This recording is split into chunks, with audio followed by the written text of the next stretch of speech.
Di lorong 1, rangkaian pelari dari SJKC Yuhua. Lorong 2, pasukan Sekolah Kebangsaan Rincing Hilir.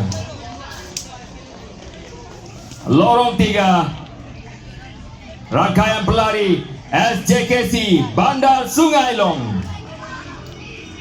Di lorong 4, kuartet SK Bandar Tun Hussein On 2. Lorong 5, rangkaian pelari SK Lembah Jaya.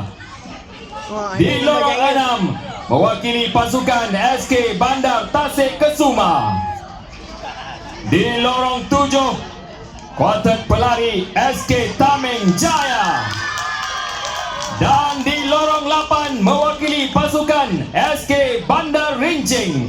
Untuk makluman, acara ini rekod kejohanan telah dicatatkan pada masa 52.16 saat yang telah dicipta oleh SK Bandar Tun Hussein On pada tahun 2024. Saksikan sekarang ini 4x100 meter lelaki 4 akhir.